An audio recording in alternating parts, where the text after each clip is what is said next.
আজকের গল্প নীরব সম্পর্ক। এই বয়সে এসেও চাচি আমাকে এইভাবে মজা দিতে পারবে, তা আমি যদি চাচির সাথে না খেলতাম তাহলে বুঝতেই পারতাম না।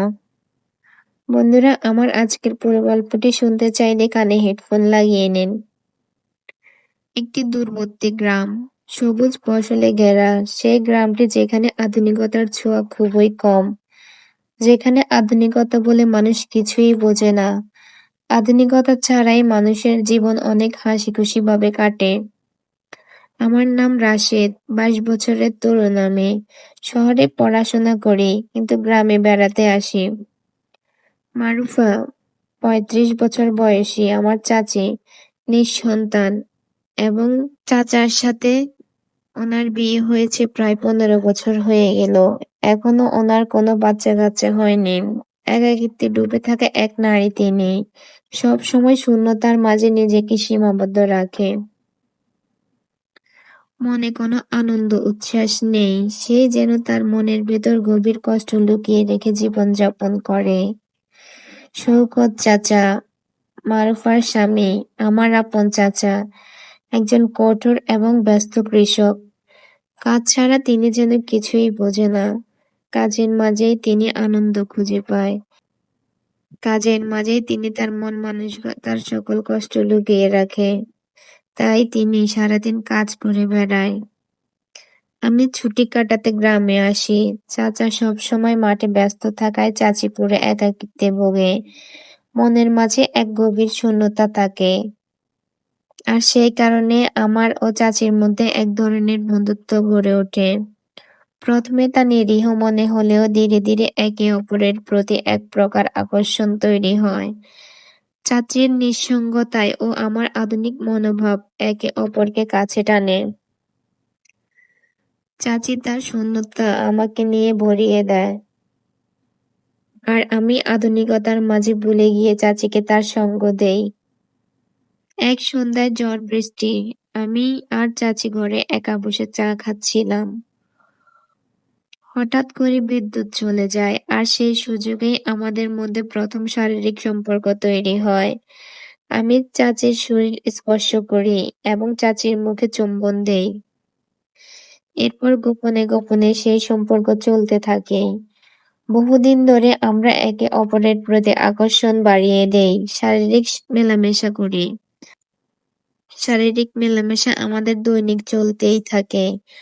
আমরা দুজনেই পরকীয়ায় লিপ্ত হয়ে যাই, যা সমাজের চোখে অপরাধ, কিন্তু আমার দৃষ্টিতে এটা সাময়িক উত্তেজনা। আর চাচি তাতে ভালোবাসা খুঁজে পেতে থাকে। চাচি ভাবে আমি চাচিকে ভালোবাসি, তাই তিনি তার সবকিছু উজাড় করে আমাকে তার সঙ্গ কাটিয়ে দেয়। হঠাৎ করে বাড়িতে না জানিয়ে চলে আসে চাচা, আর এর মধ্যে আমি আর চাচি একই ঘরে থাকি। চাচা আমাদেরকে খারাপ অবস্থায় দেখে ফেলে, তারপর শওকত চাচা সন্দেহ করে এবং গ্রামে গুঞ্জন শুরু হয়। আমার পরিবার চাচির চরিত্র নিয়ে প্রশ্ন তোলে। আমাকে কোনো দোষারোপ করে না, সবাই এটা বলে যে আমি ছোট মানুষ। তিনি আমাকে ভুলিয়ে বালিয়ে ওনার শূন্যতা পূরণ করে। আমি শহরে ফিরে যেতে চাইলেও চাচি বাধা দেয়, কারণ চাচি আমাকে হারাতে চায় না। তিনি সত্যিকার অর্থে আমাকে ভালোবেসে ফেলেছে, কিন্তু আমার ভেতরে তার কোনো প্রভাব ফেলেনি, কারণ আমি আধুনিকতার মাঝেই নিজেকে ডুবিয়ে রাখতাম। তারপর আমি ঢাকায় চলে আসি। আমি ঢাকায় চলে আসলেও আমার চাচি আমাকে ভুলতে পারে না। ফোনে যোগাযোগ রাখে, কল দিতে না চাইলেও বারবার কল দেয়, মেসেজ করে। তারপর কল ধরলে আমার সাথে কান্নাকাটি শুরু করে। উনি যদি আমাকে না পায় ওনার জীবন শেষ করে ফেলবে। উনি আমাকে প্রচুর পরিমাণে ভালোবাসেন। সমাজের সকল ভয়ভীতি কাটিয়ে আমি যেন তার কাছে চলে যাই, নাহলে আমাদের পরিবারের সকলকে ওনাকে হারাতে হবে। এইরকম হুমকি দেয়, আরো অনেক কিছু বলে। একদিন চাচা চাচির ফোনে আমার মেসেজ পেয়ে যান। গ্রামে তীব্র উত্তেজনা ছড়ায়। চাচার গ্রামের সবাইকে বলে এবং গ্রাম্য সালিশ বসে। আমাকে ডেকে আনা হয়। তারপর সবাই মিলে আমার উপর চাপ সৃষ্টি করে। আমি নিজের ভুল স্বীকার করি, বলি যে এই সম্পর্ক চালাতে চাইনি। আমি বুঝতে পারিনি চাচির সাথে আমার এ ধরনের শারীরিক সম্পর্ক হয়ে যাবে। আমি শুধু আমার আবেগের প্রবণতায় ডুবেছিলাম। এ কথা শুনে তখন আমার চাচি সব দোষ নিজের ঘাড়ে নেয়। কিন্তু গ্রামের মুরব্বীরা বলে, এটা শুধু সম্পর্কের নয়, এটা নৈতিকতার ও রক্তের সম্পর্কের অপমান। তাই সালিশে সিদ্ধান্ত হয়। আমাকে ১ বছরের জন্য সমাজচ্যুত করে শহরে পাঠানো হয়, যেখানে আমার পরিবারের সঙ্গেও যোগাযোগ বন্ধ রাখা হয়। এবং কি আমার পরিবার যদি আমার সাথে যোগাযোগ রাখে তাহলে তার কঠোর ব্যবস্থা নেবে সেটাও বলা হয়। আমি এই অবস্থায় খুবই অসহায় হয়ে পড়ি। আর নিজের অপরাধবোধ নিজের মধ্যে বারবার নাড়া দিতে থাকে।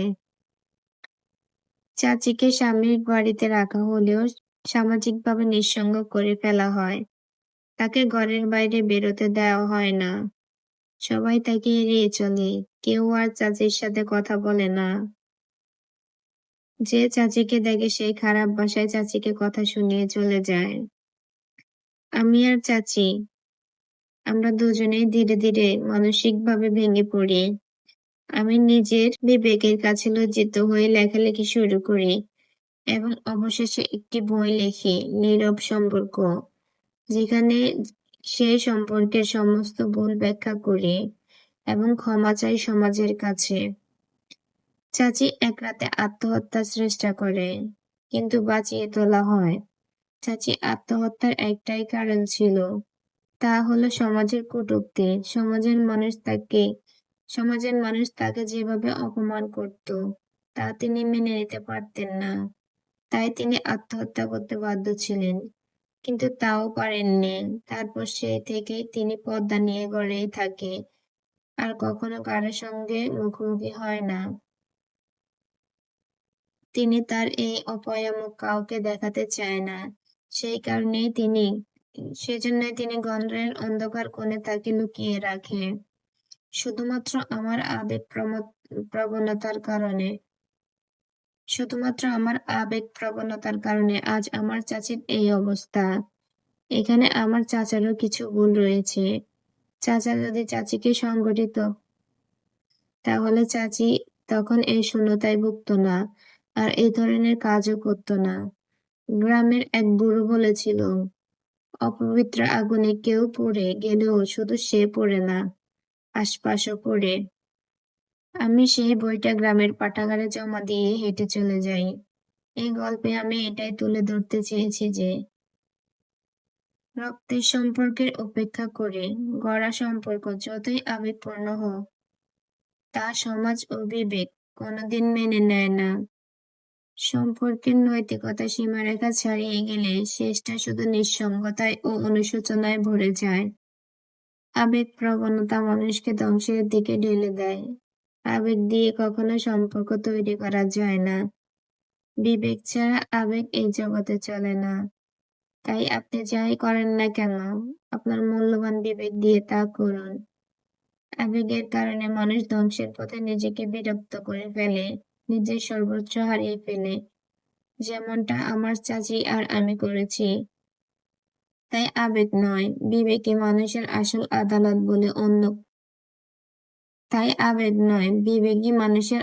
আদালত বলে গণ্য করা হয়। বিবেকহীন মানুষ ধ্বংসের এক মূল উদাহরণ। বিবেক ছাড়া এই দুনিয়া চলে না। বিবেকহীনতার কারণে মানুষ তার অস্তিত্ব এই পৃথিবী থেকে হারিয়ে ফেলে। একজন বিবেকবান মানুষ কখনোই তার বিবেকের মধ্যে ভুল কিছু করতে পারে না। বন্ধুরা, আমার আজকের গল্পটি যদি ভালো লেগে থাকে তাহলে একটি লাইক, কমেন্ট, শেয়ার দেবেন। আপনাদের একটি লাইক, কমেন্ট, শেয়ার আমার নতুন গল্প তৈরি করার অনুপ্রেরণা জাগায়। আমার চ্যানেলটিকে সাবস্ক্রাইব করে পাশে থাকবেন। ধন্যবাদ।